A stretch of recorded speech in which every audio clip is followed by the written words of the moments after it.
Assalamualaikum warahmatullahi wabarakatuh. Waalaikumsalam warahmatullahi wabarakatuh. Waalaikumsalam warahmatullahi wabarakatuh. Selamat siang, salam sejahtera bagi kita semua. Kepada yang terhormat Bapak Praditya Eko Prasetyo Utomo, SPD MCS, selaku dosen pengampu pada mata kuliah metode penelitian kuantitatif. Baiklah, di sini kami akan menjelaskan tentang mini riset terkait review jurnal, yang mana kami di sini akan menjelaskan dua jurnal. Yang pertama yaitu tentang pengaruh kepemimpinan, kedisiplinan, dan komunikasi terhadap pelayanan publik di Puskesmas Kabupaten Sambas. Baiklah, di sini saya Arika Dian Arianti selaku moderator yang akan membacakan dari abstrak dari jurnal tersebut. Yang mana jurnal ini berisi atau membahas tentang kepemimpinan yang baik.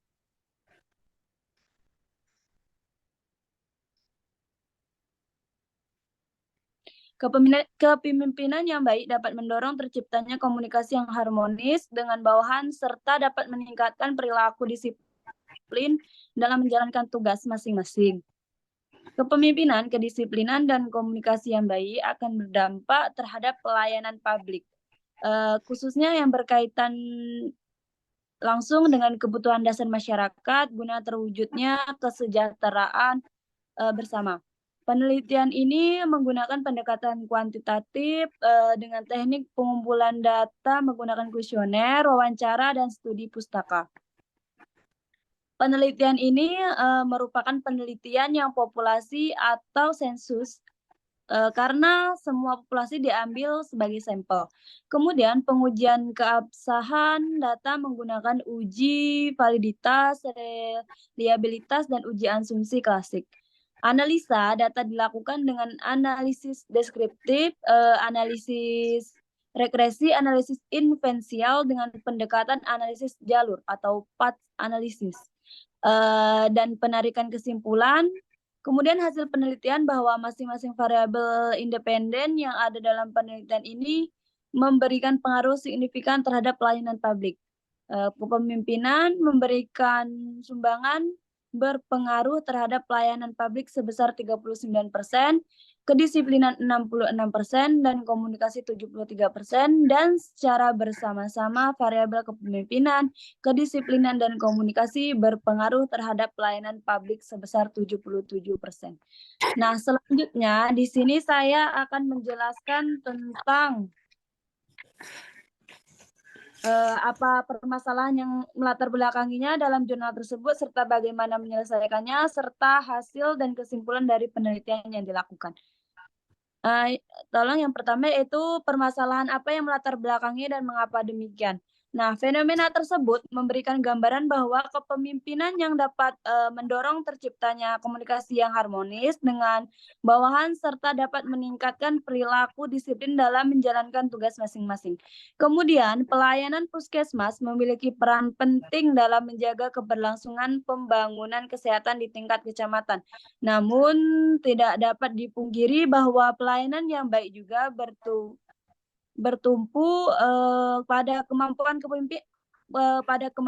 pemimpin dalam mengatur manajemen puskesmas secara efektif, kemudian secara memberikan pada kemampuan pemimpin dalam mengatur manajemen puskesmas secara efektif, serta memberikan teladan kedisiplinan dalam segala bidang agar dalam menjalankan tugas dan fungsinya sebagai teladan sebagai penyelenggara pelayanan dapat terlaksana dengan baik. Kemudian globalisasi menurut persaingan di dunia usaha semakin ketat. Terlebih pada tahun 2016 Indonesia memasuki era masyarakat ASEAN atau disingkat dengan MEA. Oleh karena itu perilaku dipersiapkan sumber daya manusia atau SDM yang berkualitas guna mengantisipasi segala perubahan yang akan terjadi di segala bidang. SDM adalah salah satu aset yang sangat penting dan merupakan keniscayaan bagi organisasi pemerintahan maupun swasta dalam menjalankan aktivitasnya. Karena SDM merupakan ujung tombak khususnya dalam memberikan pelayanan dan menjamin kenyamanan pelanggan. Salah satu unsur terpenting yang membutuhkan SDM berkualitas adalah kepemimpinan, khususnya Indonesia sebagai negara demokratis. Selanjutnya, tolong bagaimana cara menyelesaikan kasus tersebut? Nah, berhubungan dengan itu, diharapkan seorang pemimpin menyadari posisinya dan berusaha untuk menggerakkan dan membimbing bawahannya dalam mewujudkan cita-citanya melalui berbagai upaya. Menurut Hepiana Patmarina dan Nuria Erisna tahun 2012, menegaskan bahwa dalam upaya menggerakkan dalam membimbing perlu adanya teladan dari pemimpin itu sendiri. Teladan pemimpin mempunyai pengaruh sangat besar dalam menggerakkan bawahan sebab pemimpin merupakan panutan dan sorotan dari bawahan. Selain kepemimpinan, diperlukan juga adanya kedisiplinan yang tinggi agar dapat mencapai tujuan yang telah direncanakan. Kualitas SDM dan kedisiplinan sangat erat hubungannya dengan pelayanan publik. Namun demikian, juga harus menjadi perhatian bahwa dalam upaya mencapai tujuan yang telah ada, diperlukan kecakapan komunikasi dalam memberikan pelayanan. Selanjutnya di sini adalah hasil dan kesimpulan dari penelitian tersebut yang akan disampaikan oleh saudari Santri Humaira. Waktu dan tempat saya persilakan. Terima kasih. Baik, terima kasih kepada moderator. Untuk selanjutnya, saya akan melanjutkan yaitu hasil dan kesimpulan penelitian. Berdasarkan hasil penelitian tentang hubungan kepemimpinan, kedisiplinan, dan komunikasi terhadap pelayanan publik menunjukkan hasil pengaruh yang signifikan kepemimpinan dengan upaya mendorong partisipasi bawahan dalam kegiatan yang ditugaskan, menjalankan kerjasama yang baik, saling menjaga keharmonisan dan kepercayaan, konsisten dalam sikap dan tindakan, serta adanya semangat semangat dari pemimpin terhadap bawahan dengan memapar visi misi yang ada dinilai sangat berpengaruh terhadap pelayanan yang publik yang diberikan oleh karyawan. Hasil analisis data juga menunjukkan bahwa kepemimpinan yang dijalankan selama ini dinilai cukup baik. Dengan demikian, kepemimpinan yang ada perlu terus ditingkatkan agar pelayanan publik terhadap masyarakat juga semakin meningkat. Hasil analisis data juga Hasil analisis data juga menunjukkan bahwa kepemimpinan yang dijalankan selama ini dinilai cukup baik. Dengan demikian, analisis dapat diketahui bahwa total mean variable kepemimpinan X1 diperoleh nilai sebesar 3,91 yang artinya bahwa selama ini kepemimpinan yang ada di Puskesmas Sambas Kabupaten Sambas Kalimantan Barat cenderung cukup baik. Total min variabel kedisiplinan X2 diperoleh nilai sebesar 3,92 yang artinya bahwa selama ini kedisiplinan cenderung cukup baik. Total min variabel komunikasi X3 diperoleh nilai sebesar 3,89 yang artinya bahwa selama ini komunikasi yang dilakukan cenderung juga cukup baik. Total min variabel pelayanan publik atau Y diperoleh nilai sebesar 3,88 yang artinya bahwa selama ini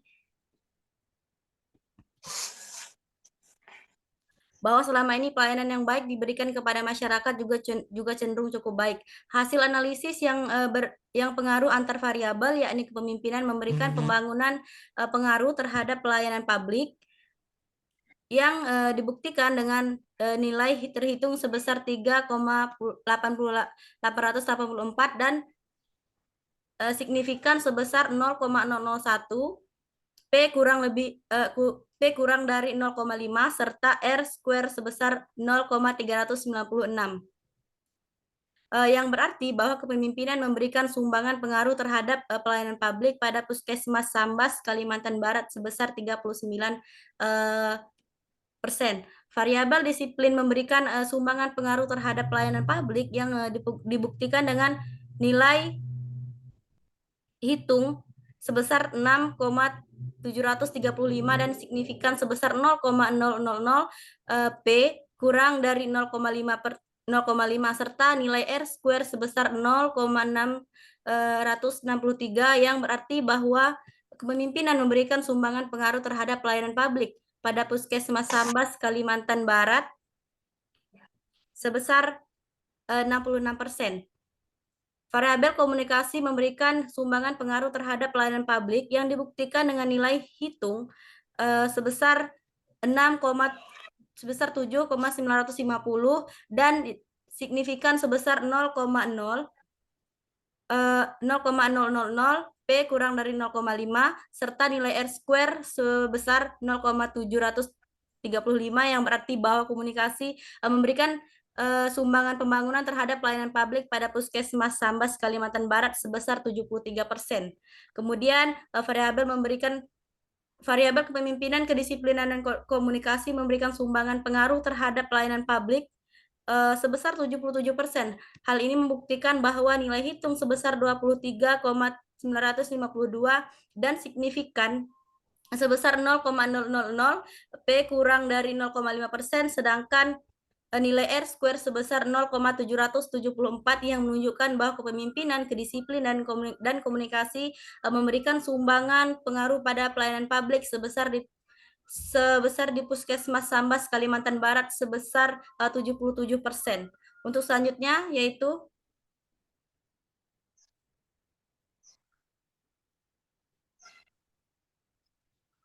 hasil dari penelitian dapat disimpulkan bahwa masing-masing variabel independen yang ada dalam penelitian ini memberikan pengaruh signifikan yang terhadap pelayanan publik. Kepemimpinan memberikan sumbangan berpengaruh terhadap pelayanan publik sebesar 39%,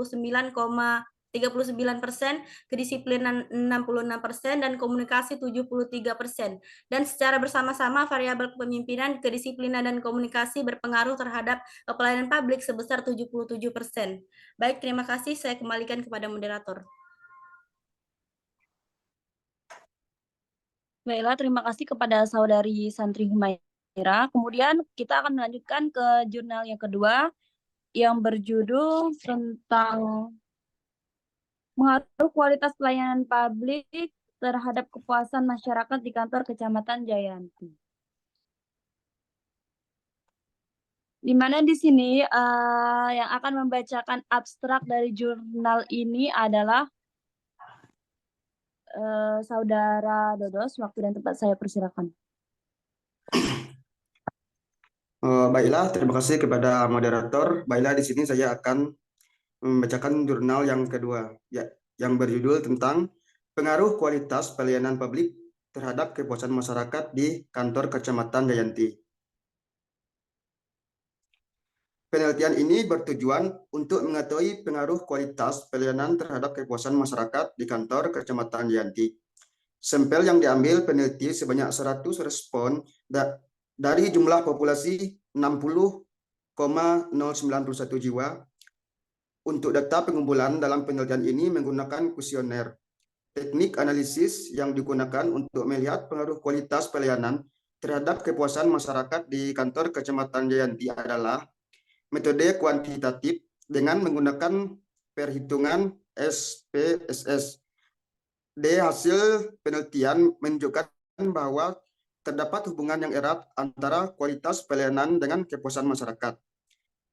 Dari hasil koefisien yang diperoleh sebesar 72,7% secara parsial menunjukkan bahwa nilai signifikan untuk pengaruh kualitas pelayanan terhadap kepuasan masyarakat sebesar 0,042 kurang 0,0 dan hitung 2,648 lebih tabel 1,665, maka ditolak dan H diterima. Artinya, terdapat pengaruh antara kualitas pelayanan terhadap kepuasan masyarakat.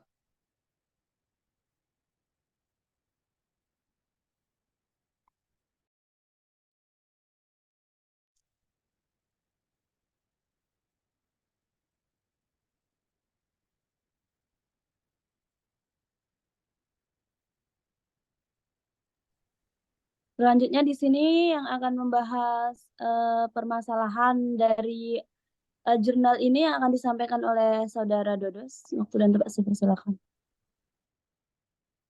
Yang pertama, permasalahan apa yang melatar belakanginya? dan mengapa demikian? Yang pertama, ketidakpuasan masyarakat dalam menerima kualitas pelayanan di kantor Kecamatan Jayanti. Terus, rendahnya mutu pelayanan pemerintah kepada publik akan memberikan performa buruk bagi pemerintah dengan masyarakat secara umum. Kemudian, karena pola pikir mereka, aparatur pemerintah atau pemberi layanan cenderung menganggap bahwa sebaik apapun dalam memberikan pelayanan kepada masyarakat, tidak akan merubah gaji dan pendapatannya. Mereka melayani karena adanya tanggung jawab, tugas, dan fungsi pemerintahan. Kenyataan ini memperlihatkan bahwa kinerja aparatur pemerintah masih belum menunjukkan kualitas pelayanan publik yang diharapkan. Peraturan yang ada seringkali tidak mudah dipahami oleh warga pengguna layanan sebagai besar pendidikan rendah, sehingga banyak terjadi miskomunikasi antara yang melayani dengan yang dilayani.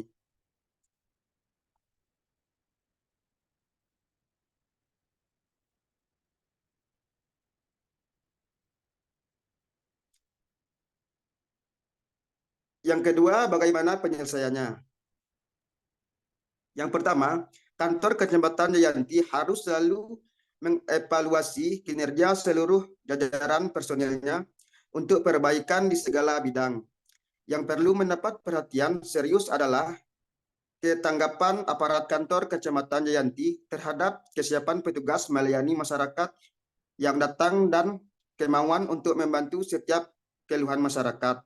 Yang kedua, meningkatkan jaminan pelayanan kantor Kecamatan Jayanti dengan jalan selalu dapat menyelesaikan setiap permasalahan yang dilimpahkan masyarakat pada kantor Kecamatan Jayanti dan selalu berada di tengah-tengah masyarakat sebagai mengayom dan pelindung masyarakat. Terus yang ketiga, diharapkan bagi setiap aparatur pada instansi pemerintahan terus meningkatkan kualitas pelayanan dengan memenuhi setiap persyaratan dimensi kualitas pelayanan yang baik, agar kedepannya masyarakat selalu merasa puas dengan kualitas pelayanan pada setiap instansi pemerintahan.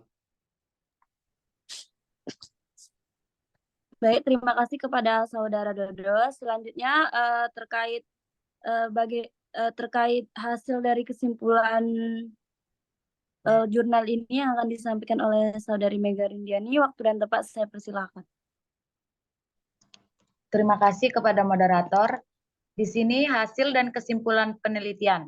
Secara uji parsial bahwa diketahui nilai signifikan untuk pengaruh reliability terhadap kepuasan masyarakat adalah sebesar 0,010 kurang dari 0,05 dan nilai T hitung 1,114 lebih besar dari T tabel 1680. Nilai signifikan untuk pengaruh responsif terhadap kepuasan masyarakat adalah sebesar 0,006 kecil dari 0,05 dan nilai T hitung 1,055 sebesar T tabel 1,680. Nilai signifikan untuk pengaruh asuransi terhadap kepuasan masyarakat adalah sebesar 0,043 lebih kecil dari 0,05 dan nilai T hitung 2,183 sebesar T tabel 1,680. Nilai signifikan untuk pengaruh empati terhadap kepuasan masyarakat wajib ditaati oleh penyelenggara adalah sebesar 0,049 kecil dari 0,05 dan nilai T hitung 1,604 lebih besar dari T tabel 1680. Nilai signifikan untuk pengaruh tangible terhadap kepuasan masyarakat adalah sebesar 0,024 kecil dari 0,05 dan nilai T hitung 2,166 sebesar T tabel 1,680 sehingga dapat disimpulkan bahwa HO ditolak dan HA diterima, artinya terdapat adanya pengaruh di setiap indikator kualitas pelayanan terhadap variabel kepuasan masyarakat. Dari hasil perhitungan dapat disimpulkan bahwa indikator kualitas pelayanan yang meliputi reliability, responsif, asuransi, empati, dan tangible yang paling dominan berpengaruh terhadap kepuasan masyarakat adalah indikator responsif atau ketanggapan masyarakat akan merasa puas apabila petugas cepat merespon masyarakat yang datang serta mampu mengatasi setiap persoalan masyarakat sesuai dengan kebutuhannya masing-masing. Berdasarkan hasil uji determinan diketahui nilai R square sebesar 0,542 atau 54,2%. Artinya, kualitas pelayanan mempengaruhi kepuasan masyarakat sebesar 57,2%, sedangkan sisanya sebesar 45,8% dipengaruhi oleh faktor lainnya yang tidak diteliti dalam penelitian ini. Baik, terima kasih. Saya kembalikan kepada moderator.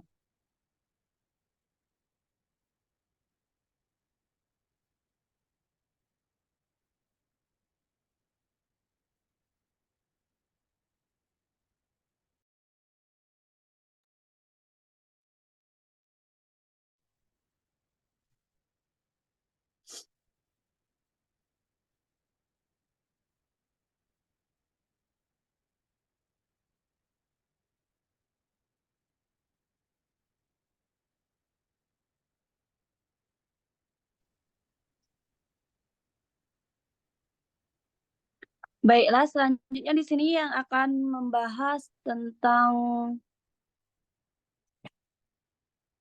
kekurangan dan kelebihan yang akan disampaikan oleh Mega Rindian. Waktu dan tempat saya persilakan.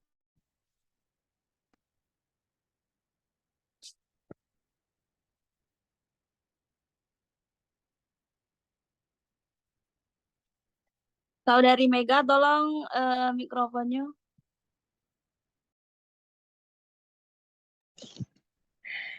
Baiklah, di sini saya akan membacakan kekurangan dan kelebihan dari jurnal yang saya bacakan tadi. Kekurangannya adalah ruang lingkup yang terbatas. Studi ini berfokus pada satu kantor daerah di Indonesia yang mungkin tidak mewakili lembaga atau wilayah pemerintah lain di negara ini. Kemudian yang kedua, ukuran sampel yang kecil. Penelitian ini mungkin memiliki ukuran sampel yang terbatas yang dapat mempengaruhi kemampuan generalisasi temuannya. Yang ketiga, kurangnya detail. Tanpa akses terhadap teks lengkap artikel, sulit untuk menilai metodologi penelitian. Analisis data dan detail penting lainnya. 4. Hambatan bahasa. Jurnal ini diterbitkan dalam bahasa Indonesia yang mungkin membatasi aksesibilitas dan dampaknya bagi penutur atau pembaca non-Indonesia. Kemudian kelebihan dari jurnal ini adalah jurnal ini memberikan informasi yang berguna tentang pentingnya kualitas layanan dalam pemerintahan sektor publik dan bagaimana hal tersebut dapat mempengaruhi kepuasan masyarakat. Baiklah, terima kasih. Saya kembalikan kepada moderator. Baiklah, terima kasih kepada Saudari Mega Rindiani. Selanjutnya di sini saya akan membacakan terkait kelebihan dan kekurangan dari jurnal yang pertama, yaitu kekurangannya jurnal tersebut tidak memberikan konteks spesifik mengenai organisasi atau negara mana yang menjadi fokus pembahasan. Kemudian setiap negara atau organisasi memiliki konteks uniknya dalam pelayanan publik dan faktor-faktor yang mempengaruhi pelayanan publik bisa berbeda-beda.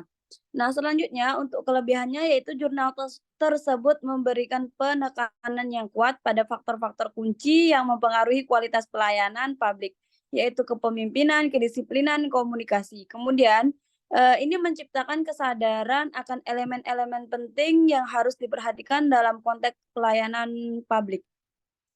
Baiklah, demikianlah yang dapat kami sampaikan terkait mini riset dari 2 jurnal yang kami presentasikan. Kurang dan lebihnya kami mohon maaf. Kami akhiri. Wabillahi taufiq wal hidayah. Waridho wal inayah. Wassalamualaikum warahmatullahi wabarakatuh. Waalaikumsalam warahmatullahi wabarakatuh. Waalaikumsalam warahmatullahi wabarakatuh.